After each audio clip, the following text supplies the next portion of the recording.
as Chappell reaches the umpire and bowls. That beats him outside the off stump. That beautiful delivery. That was, again, swinging away. Lovely delivery. Chappell doing a bit of a philander here, bowling in that corridor and looking every inch the international bowler that he he no doubt should have or could have been, but who cares? Lancashire are very happy to have him, I'm sure, and have had his services for so many years, and of course that's probably made a massive impact on their victories. For example, in the county championship only recently, of course, as Compton waits again, having been beaten. Lovely delivery that was, and he plays that one forward, but the pad he hits the pad first. There's a appeal for LBW, and he's not going to give him out. No. That was hit the pad first. Not far away at all. Went up to mid-off.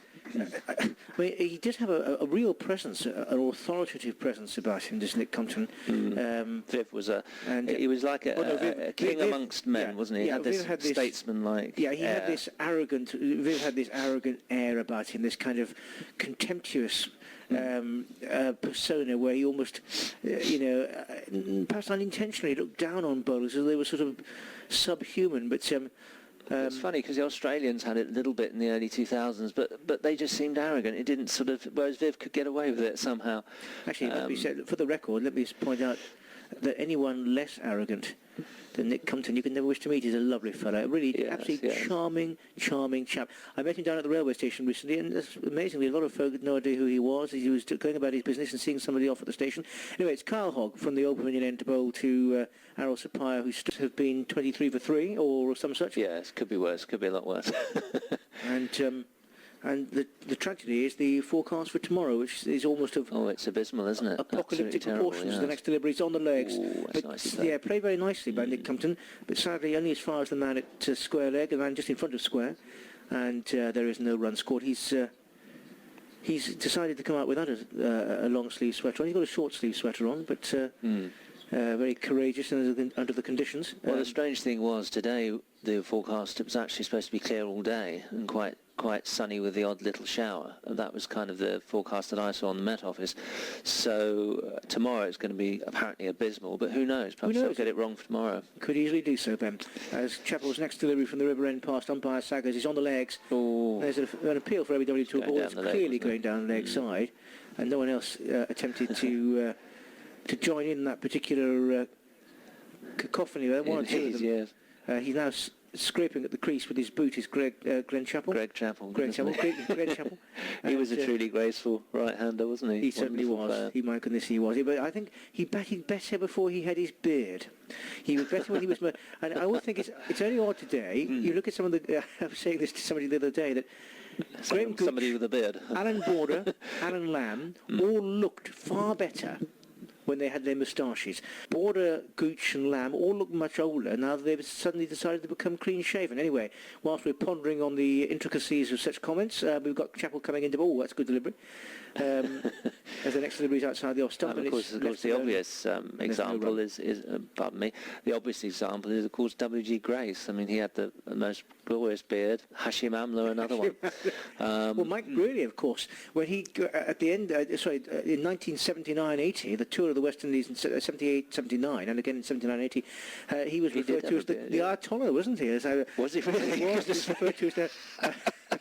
That's what the Aussie crowds called him, as Chappell's next delivery. Oh, my goodness, that went straight on. That was a lovely ball. And that beat Compton, and it missed the bat, and it missed the off stump by an absolute coat of varnish. But it was a right sort of shot to play, but it was an absolute cracker. Well, it's beautiful. He's really bowling well here. Again, well, they both are, aren't they, really? The philander of... that was the problem, really, for Somerset, though.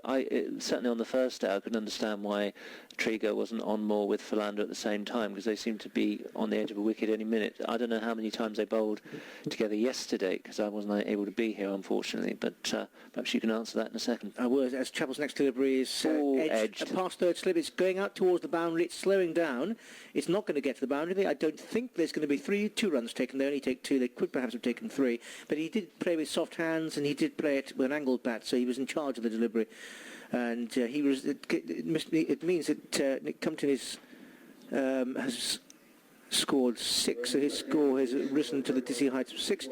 Errol Sapire is still on 1. It's 23 for 1 after 13 overs of Somerset's first innings, in reply to Lancashire's 400 all out, which was very timely in terms of the statistic. 400 all out. The declaration wasn't required. The maximum points for Lancashire, from their perspective, were acquired, and Somerset were out in the field almost immediately thereafter. So, what was your question, Ben? Forgive me, I've forgotten. Oh, you've forgotten as well. I've forgotten as well. I was going to say, is Sajid Mahmood coming on there, but No, I think he was just trying to drop a hint. He's limbering up again now. I shall try and dig up that question from the back of my recesses of my mind. As Hogg's first delivery is edged, only as far as the man at Gully, and there is no run. He's been limbering up for some time. But there's an interesting sort of series of thoughts that we can contemplate. We were talking about the likes of Lamb, Gooch, Border, all of whom look far worse since they disposed of their moustaches, respectively.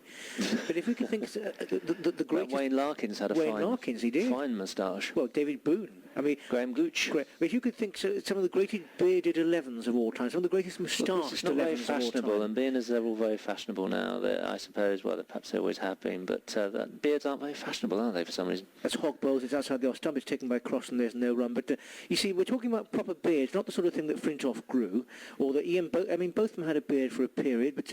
81, he'll always be bearded during that strongest period of his career. Of course, there was, it's always etched on one's mind. You think, well, why did he ever get rid of that beard? He was so brilliant in 81. Yeah, by 82 and 83, he wasn't quite... And the long-sleeve sweater. Perhaps we ought to use the most famous phrase ever uttered of Errol Sapphire. I'll come back to it after this delivery.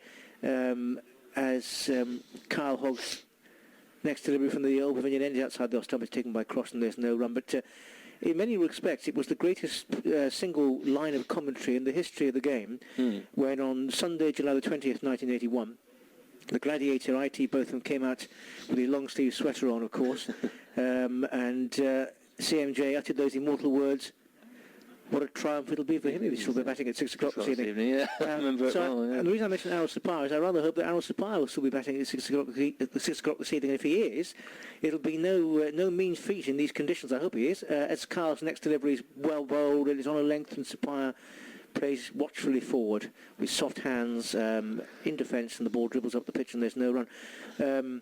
But yes, great bearded 11s. I know some of these West Indian cricketers... Matt Pryor at the moment has... doesn't suit him, does it? Doesn't suit him. Doesn't suit him. Sorry, West Indian, you were saying. Yeah, well, a lot of them have these scraggy beards. I'm not sure they really count. It's got to be a proper beard, a sort of, or it's a great moustached cricketer. Or a goatee, even. I mean, sometimes you see moustache and Rasta chaps with their goatees. We haven't seen many cricketers with those. No, we haven't. There's Kyle's next delivery. That's wider, and that's beautifully driven. Beautiful stroke. That was a half volley. It was fractionally wider, and his foot went to the pitch of the ball, and Errol Sapphire played the most beautiful, sumptuous-looking extra cover drive. My favourite stroke, that is. Which, on a sunny day with a fast outfield, would have clattered against the boundary hoardings. It did reach the boundary. It did so quite convincingly in the end, but... that's the second best boundary of the Somerset innings, really. That's the finest stroke I've seen for some time. Gregory hit a lovely cut stroke for 4, didn't he, in one of the first overs. But there's something about his cast-iron temperament. I do like Errol Sapphire's almost old-fashioned tenacity as Hogg bowls the next delivery, and again... that's beaten him. That did beat him, but he came forward and played... Good ball comeback on the outside edge. Yep, absolutely so. But you're bound, I think, to play and miss to a certain extent.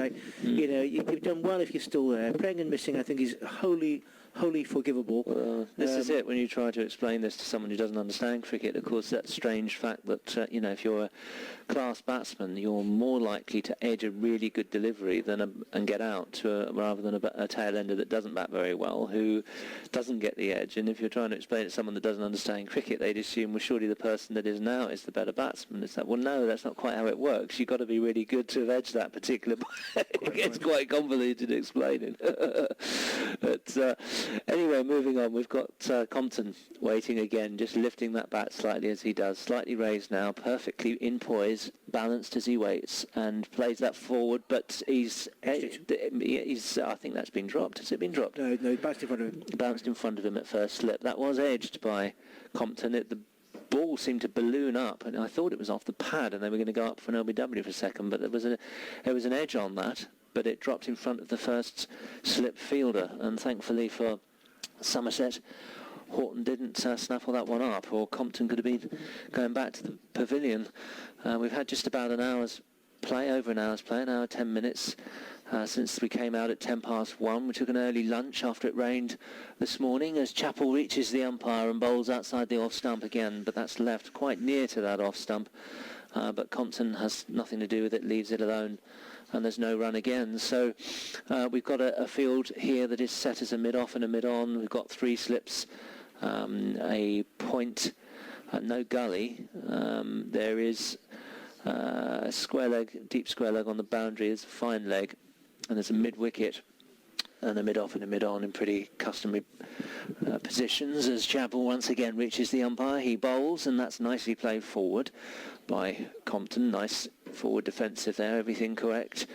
It came off the meat of the bat pretty much there.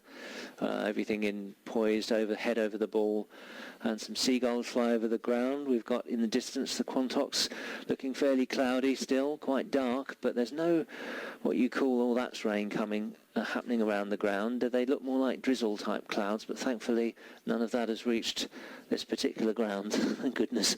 As Compton waits again, bat raised for Chappell, who bowls a looping full toss which is hit away on the onside. They think of a single, but they don't go for it in the end. It was well fielded by the fielder at that fairly short kind of mid-wicket position, and there's no run in the end, that being Croft. And nice on drive there, nicely timed. I think he's getting brighter, Ben. He's getting brighter. It is, he's getting yes. colder. It is, yes. Like I've got mine to put my coat on. It's rather cold in here. Can't be as cold as the BBC box, though. It's much smaller than this one. Slightly near us, to the right of us, as Chappell comes in and squares Compton up, goes off the pad and dribbles away to that man at point who runs in to collect it. Keith Brown, and there's no run again. Chappell... Carl Brown, sorry. Looking across to that man and taking the ball, rubbing it voraciously in his flannels there, and Prince at third slip there with his hands in his pockets. Goodness me, it's a chilly day today as Chappell once again reaches the umpire and bowls, and that's short outside the off stump but too close to cut, and Compton swivels back the arms and lets it go by. So that's the end of the over. The score for those tuning in at the end of that over, 27 for 1. Gregory was out, caught by Horton, bowled Chappell for 15, hit a couple of nice fours, was looking pretty good until he got out. Unfortunately, as a Somerset supporter, it would be unfortunate, but Compton not out 6 as I speak, and Sapphire not out 5. 27 for 1, it's just been the one extra. So yes, it's once again we've got Carl Hogg coming on, so no change of bowling. So Mahmood, I think, was just trying to drop a hint. I think he'd like to have a bowl, but Hogg continues. He's bowled a pretty good spell, all outside those balls in that channel of uncertainty outside the off stump, as he reaches the umpire now and bowls, and that's beaten the batsman to an LBW shout, but the umpire's having nothing to do with that. It's far too high. Yep, far too high. The batsman played that incredibly late. The bat seemed to come down about quite a few seconds after it hit the pad, really, and Sapphire sort of going to work that away on the onside, on the leg side, but it just ballooned away into the offside, and a sort of half-hearted LBW appeal ensued. So we've got mid-off, mid-on, got a square leg, fine leg, and 3 slips who wait for Hogg, who bowls, and that's a nice forward defensive which trickles up the wicket, not off the middle of the bat by any means, and one of the fielders runs in front of us as I speak, and that's Smith. He's running from down to... not sure if he's what he's doing. He's 12th man, yeah. I'm not sure what he's doing, but he's running across the outfield. And Hogg waits again. Yes, he's just a 12th man on some sort of errand there as he walks towards the Andrew Cattanach pavilion. The wind blowing the flags that are at half-mast. Of course, a sad death before this match of a Somerset stalwart as Hogg bowls outside the off stump, and that's left alone by Sapphire. Again, we've seen this time and time again from Hogg. Really good length outside the off stump. The ball moving away in the air, but there's been the odd one that sort of nipped back in, and you'd be wondering when that one's going to come up next, because there's been a couple of those this afternoon, and they've very nearly bowled. Both Sapphire and Compton, I think, have had deliveries like that. There was one that Compton had, which he inside edge past the leg stump for 4, which was a heart-in-the-mouth moment, as Hogg reaches the umpire and bowls, and that's almost one of those deliveries, but not quite as successful, which is it's left alone outside the off stump. There's no run again. And he is bowling beautifully. Carl Hogg has got I think of the two, his line and length for the most part have been quite magnificent.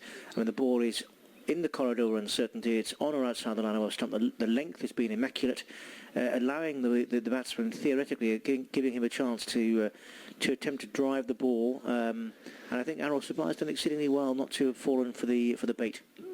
He is. He's in good form at the moment, playing really well and really concentrating, lifting the bat and bowls, and that's batted nicely away by off the back foot. Nice backward defensive force, but couldn't get past the fielder at mid-on, who runs across, and slightly shorter delivery, that one. But yes, Sapa's playing with great patience here and poise.